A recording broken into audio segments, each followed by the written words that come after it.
And we're going to talk about him a little bit more here shortly. But let's bring up Dr. Kyle Trimble now, one of the fans of the show. Kyle, thanks for coming on. I mean, hey, you're the star of the show. We just talked about preseason game 3 with a Panthers guest. And now we get to talk about probably what people care about a little bit more. And I'm sure you're doing your rounds right now on everybody's network, but appreciate having you on, Kyle. Absolutely. Great to talk to you guys.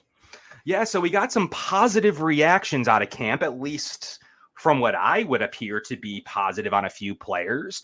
Start at the top at the quarterback position with Mitchell Trubisky, and with that big bulky knee brace he had on. That didn't look very good. What are you thinking right now when it comes to Mitchell Trubisky and what the Bills need to do there?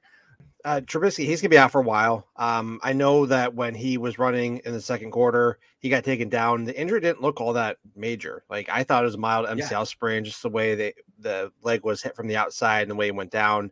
And then he continued to play another few plays on it before he got pulled for Ben DiNucci. You didn't think much of it. You're like, okay, DiNucci wants to get in and get some playing time. And then you hear week to week, and then you start seeing the sleeve and everything else with that, and realize that it's probably more significant than that. So, yeah, he's probably looking at least a grade 2, potentially even a grade 3 MCL sprain. We're talking weeks, if not months, to return there. If it's a grade 2, you're looking at 6 weeks. If you're grade 3, you're looking at 2 months, maybe even a little bit longer than that.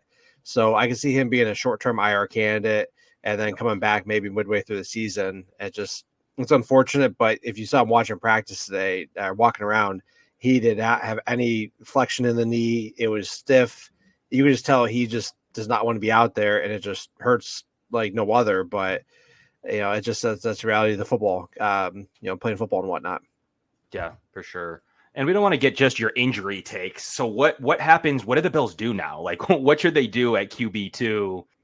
I mean, that seems long enough to where it doesn't seem like, I know a lot of people are interested to see Brown, but it doesn't seem like that's the solution. So knowing what you know about just the injury and the player in general, like, what are you thinking the Bills need to do at the QB2 spot? You hate giving up some type of draft assets or developmental players, but you might need to get somebody who has have done something in the league here. I was trying to think of a better word than that, but there's not at this time. They just need to find somebody who has proven themselves. I've seen some different players out there. None are great. The one thing comes to mind is maybe CJ Beathard. He's done some things in the league. I've seen Taylor Heineke. I think you need to bring somebody who has at least started games, has at least can manage the system for the time being, and has worked in different systems there too. It's not ideal situation, and you might need to give up something for some of these guys, but it's better than I think what we have right now. DiNucci's fine. Brown, he can learn, but there's a reason why these guys are not in the league or they're playing in the XFL. I mean, they're NFL players, but they're fringe NFL players. Yeah, for sure. Kyle, so before we had Jared on, Kevin and I were talking about this backup quarterback situation, and I showed him this list here. Jody Biasi tweeted it today, and we were going through some of these names here, and you mentioned some of them, and the two that we kind of settled on were Tyler Huntley and Taylor Heineke, but then we were saying that maybe the Falcons don't want to give him up just because Kirk Cousins is coming off his injury, and Michael Penix is a rookie. But do any of those names intrigue you? Because I agree. I mean, the Bills have an extra 6th-round pick from the Boogie Basham trade last year. And if Trubisky's going to be out, I mean, like, is it almost a definite in your mind that he's done for week 1 and probably weeks 2, 3, and 4? The definite is pretty.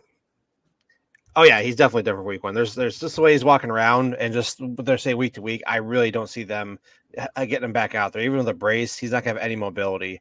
I think the only reason he's able to play at all is because swelling hadn't quite set in. I'm sure he felt the pain and felt the instability in the knee, but I'm sure once that swelling set in, it was like, hey, this isn't gonna happen. So yeah, they need to find somebody else. I mean, hope that break glass in case of emergency. But if we walk in with Ben DiNucci and Anthony Brown, I'm scared. So do any of those names intrigue you? Because I think that the Bills need to go after a dual threat quarterback, someone who can kind of emulate what Josh Allen does. And like I told Kevin, there's only one Josh Allen. But I think Tyler Huntley could be interesting because he is the 3rd, if not 4th string quarterback right now in Cleveland. So you might be able to get him pretty cheap. Mm-hmm. And we were saying before that maybe you just wait until a week from now from cutdown day.